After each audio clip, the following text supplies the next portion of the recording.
ఇండస్ట్రీలో మామూలుగా శత్రుత్వం పర్మనెంట్ శత్రుత్వాలు ఉండవు, పర్మనెంట్ మిత్రుత్వాలు ఉండవు అన్నది సహజం. ముఖ్యంగా ఇండస్ట్రీలో అసలు ఉండవు. మీకు అంటే ఎప్పుడైనా నాకు దగ్గర అవుతారు అనే ప్రాణ స్నేహితులు, అంటే ఎప్పుడైనా పంచుకోవచ్చు అనే ప్రాణ స్నేహితులు ఉన్నారా ఎవరైనా? అంటే లైక్ అర్జున్ అన్నది నాకు తెలుసు, ఇంకా ఎవరైనా? అండి ఎంత ప్రాణ స్నేహితులన్నా వాళ్ళ ప్రాణానికి వచ్చినప్పుడు ప్రాణ స్నేహితులు ఎవరు? ఓకే, ప్రాణాన్ని చాలా కష్టం అది. ప్రాణ స్నేహం తీసేద్దాం.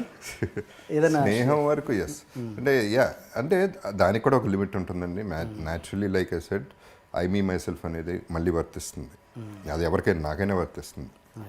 నేను వెళ్తాను, అవుట్ ఆఫ్ ద వే వెళ్తాను, చేస్తాను. కానీ ఇప్పుడు నా సిచ్యువేషన్ ఇంట్లో ఏదైనా ఇక్కడ ఎమర్జెన్సీ అనుకోండి, ఇది చూసుకుంటా తప్ప అక్కడికి వెళ్ళను కదా నేను. సో అర్జున్ డెఫినెట్లీ అండి. ఒకటి ఏంటంటే అర్జున్తో అందరూ లక్కీగా ఏంటో నేను అందరికంటే చిన్నాను నన్ను ఫీల్ అయ్యి నాకు నన్ను చూసుకుంటా మరి పిచ్చాడు అనుకుంటారో లేకపోతే అమ్మాయి కూడా అనుకుంటారో ఏమనుకుంటారో నాకు తెలియదు. తారక్ కూడా అంతే. తారక్ ఎంత చిన్నాడు నాకంటే. తారక్ బాబు తిన్నాడా, బాబు వెళ్ళాడా, బాబు కారు వచ్చిందా ఈ చూసుకుంటాడు. అర్జున్ బాబు ఎక్కడున్నాడు ఏమైపోతాడు. సో అట్లా these people were there for, I mean friends అంటే అది ఫ్రెండ్షిప్ అంటే అండి. అంతవరకు మనం ఎక్స్పెక్ట్ చేయాలి, అంతకంటే ఎక్స్పెక్ట్ చేయకూడదు. దానికి ఒక లిమిట్ ఉండాలి, మన ఎక్స్పెక్టేషన్ కూడా ఒక లిమిట్ ఉండాలి. మీ బ్యాడ్ ఫేజ్లో తన ఒపీనియన్ ఏంటి అర్జున్? ఒపీనియన్ బ్యాడ్ ఫేజ్లో అండి అదేనండి. అగైన్ ఒకటనేవాడు నా ఫామ్ది పెరిగితే నేను అమ్మేసిస్తాను. సో అవన్నీ ఓకే. ఫైనల్గా మనం లక్కీగా అంత అవసరం పడింది కానీ అట్ట వెళ్ళలేదు. అడ్వైజ్ అంటే ఏమిస్తారండి అడ్వైజ్లో? ఒక స్టేజ్ తర్వాత ఎవరి లైఫ్ అటు చూసుకోవాల్సిందండి. ఒక స్టేజ్ తర్వాత కాదు, ముందు నుంచి కూడా నా లైఫ్ నేను చూసుకోవాలి. ఎవడో చూసుకోడు. ఎవడో చూసుకుంటారని ఎక్స్పెక్ట్ కూడా చేయకూడదు. మనం చూసుకోకపోతే ఎవడు చూసుకుంటాడు? అండ్ ఇప్పుడు అర్జున్ మీద వచ్చిన అలిగేషన్, శృతి అనే హీరోయిన్ వచ్చిన అలిగేషన్ వేసింది కదా, సెక్సువల్ ఇది, దాని మీద మీ ఒపీనియన్ ఏంటి? అది ఎట్టా ఎలిగేషన్ అండి? ఏం ఎలిగేషన్ అది? I don't think it's an allegation. సెట్లో 100 మంది 150 మంది పనిచేస్తుంటే ఏం ఎలిగేషన్ చేస్తారు? ఏం చేశాడు? ఊరిని వాళ్ళు చెప్పేస్తే నమ్మేయాలండి. ఫ్రెండ్ అని కాదండి. ఆడాలి నేను ఎప్పుడు సపోర్ట్ చేస్తాను. 100% కాస్టింగ్ కౌచ్ అనేది ఎంతో కొంత ఉంది, కాదంట్లా. ఎక్స్ప్లాయిటేషన్ ఎంతో కొంత ఉంది, కాదంట్లా. కొంతమంది ఒప్పుకుని దానికి సినిమాల్లో చేస్తున్నారు, చాలామంది ఒప్పుకోకుండా కూడా సక్సెస్ అయ్యి ఉన్నారు. అది వాళ్ళ ఇండివిజువాలిటీని బట్టి ఉంటుంది, వాళ్ళ అవసరాన్ని బట్టి ఉంటుంది.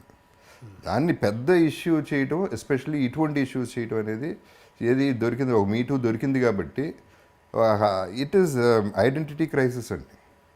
బేసిక్లీ నన్ను ఎవడో గుర్తించట్లేదు అని అదో ఇంకోటో రీజన్స్ తప్ప ఇది నాకు ఎలిగేషన్ అయితే నాకు కనపట్లేదు. రూమ్లో అట్ట చేశాడు అంటే ఏమైనా ఆలోచించవచ్చు తప్ప సెట్లో చేశాడు అనేది నాకు అది ఎలిగేషనే కాదు. ఓకే, అసలు మీటూ మీద మీ ఒపీనియన్ ఏంటి? అంటే me too if it is a genuine situation అండి, I would support any women. I always support women అండి. మీరు అందరికీ తెలుసు. ఫస్ట్ నా soft corner for women because of one thing, she is beautiful. Women అంటే బ్యూటిఫుల్. అది పక్కన పెడితే న్యాచురల్ అండి. మదర్ ఇస్ అ ఉమెన్ అండి. ఎక్కడి నుంచి వస్తుందో చూడండి. And strength is a women. ఎప్పుడు కూడా చాలా చాలా మెంటలీ స్ట్రాంగ్ ఉమెన్. వాళ్ళు ఏ రకంగా చూసినా వాళ్ళు చాలా గొప్పవాళ్ళు మగాళ్ళ కంటే. సో అట్ట రెస్పెక్ట్ ఇస్తా.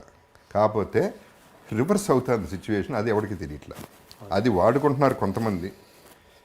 దాన్ని నిర్భయన లేకపోతే షీ టీమో ఇట్లాంటివి అడ్డం పెట్టుకుని హస్బెండ్ మీద అలిగేషన్, ఎంతోమంది హస్బెండ్ సఫర్ అవుతున్నారు, అది వీక్నెస్గా వాడుకుని. సో అది కూడా జరుగుతుంది. జెన్యున్ కేసెస్కి ఎస్ అండి. ఇప్పుడు ఒక అమ్మాయిని లిటరల్గా నేను సేవ్ చేశానండి ఒక సిచ్యువేషన్లో. లిటరల్గా she was suppose to be Pune రమ్మన్నారు. పూణే మంచి ఛాన్స్ దొరికింది, పలానా సినిమా, పలానా వివేక్ ఓబ్రాయ్ హీరోగా, పూణే మార్నింగ్ 3 o'clock బయలుదేరు అన్న. నాకు 12 o'clock చెప్పింది, ఫ్లైట్కి వెళ్తున్నాను ఇట్లా రమ్మన్నారు. నాకు ఇమీడియట్గా కొట్టేసింది, ఏదో తేడా కొట్టేసింది ఇన్స్టింక్టివ్గా. నువ్వు వెళ్ళమాకు అన్నా అని వివేక్కి ట్రై చేశాను. వివేక్ ఓబ్రాయ్కి దొరకలా, రాత్రిపూట. ఆర్జీవీకి ట్రై చేశా, దొరకలా. నాకు ఏదో మేజర్ ప్రాబ్లం ఉందని వెళ్ళడానికి వీలేదని ఆపేశాను. తనందు నా కెరీర్ పోతుంది, పెద్ద సినిమా అది, నువ్వు అట్లా పోగొడుతున్నావు, అది ఇది కెరీర్ పోతే పోయింది, నువ్వు చేయి మాకు, నాకు తేడాగా ఉందని ఆపి గొడవ అయింది, ఆగిపోయింది, తప్పలేదు. ఆ తర్వాత 3 days తర్వాత ఆ గ్యాంగ్ని పట్టుకున్నారు. కిడ్నాప్ చేసి మదర్ వస్తే మదర్ని చంపేసి ఎవరొకరు వస్తే ఈ లేడీని ఒక 17 మంది రేప్ చేసి పాకిస్తాన్ పంపించాలి. ఇది ఎజెండా. నాకు పాకిస్తాన్ నుంచి కూడా థ్రెట్స్ వచ్చినాయి. డైరెక్ట్గా నీకేంటి సంబంధం అనేది థ్రెట్స్ వచ్చినాయి. నేను I stood up for that women. ఇప్పుడు నాకు వైఫ్ ఉంది, నాకు ఫ్యామిలీ ఉంది, నాకు లైఫ్ ఉంది, నిలబడ్డా కదా. So that proves it. Situation అంటూ వస్తే ఐఎమ్ 100% సపోర్ట్ ఇస్తాను. ఓకే, తను ఇప్పుడు ఉన్నారా ఇండస్ట్రీలో అమ్మాయి? లేదు. ఓకే, అంటే అంటే ఎట్లా కనిపెట్టేది? మీరంటే ఏదో తెలుగుగా కనిపెట్టారు, అంటే ఇప్పుడు వస్తున్న అమ్మాయిలకు మీరు ఎలాంటి సజెషన్స్ ఇస్తారు అలాంటి విషయాలలో? అండ్ నాకు తెలిసి ఎస్పెషలీ ఇప్పుడు ఇంకెవడో ఏం అటెంప్ట్ చేయడు, ఇట్లాంటివి జరగవు. ఎందుకంటే ఇవాళ ఎలక్ట్రానిక్స్ ఉన్న సిస్టమ్లకి దేర్ ఆర్ కెమెరాస్. ఫోన్ అక్కడ పెట్టేసి వదిలేస్తే మొత్తం రూమ్ అంతా తీస్తూ ఉంటుంది, స్విచ్ ఆఫ్ లాగా ఉంటుంది ఫోన్, కానీ మొత్తం కవర్ అవుతూ ఉంటుంది. అండ్ ఎస్పెషల్లీ ఈ కంప్లైంట్స్, ఈ ప్రాబ్లమ్స్ ఎవడో డేర్ చేయట్లేదు. సో చాలా సేఫ్గా ఉన్నారు ఉమెన్, ఏం ప్రాబ్లం లేదు వాళ్ళకి. I don't expect any problem. వాళ్ళకి సజెషన్స్ ఇవ్వాల్సిన అవసరం లేదు. ఓకే, ఫ్యూచర్లో జగపతి బాబు గారి మీద మీటూ అలిగేషన్స్ వచ్చే ఛాన్సే లేదండి? వేస్తే వేయచ్చండి, ఏముంది కోపం వస్తే. వాళ్ళకి చేయాలంటే వేసేయటం ఎంతసేపు, ఒక మాట అంటమే కదా. ఇప్పుడు ఈ ల్యాండ్ దగ్గరికి వెళ్ళి ఇది నా ల్యాండ్ అని చెప్తే సుప్రీంకోర్టుకి వెళ్తుంది అది. సో అలిగేషన్ వేయాలంటే ఏముందండి, సింపుల్ కదా. And I won't be surprised.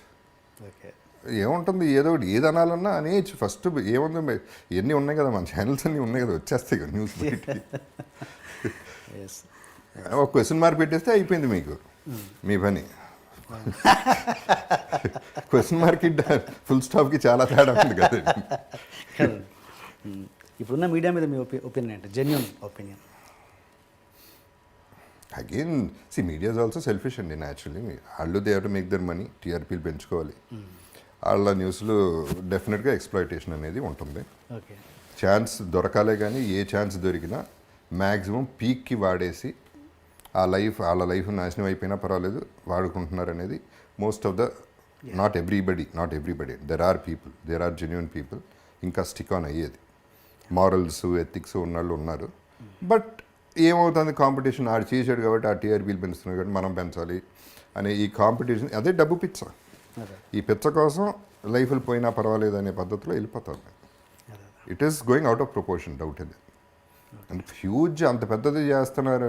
ఒక చిన్న విషయం ఎందుకు పెద్దది అవుతుంది? Because of media.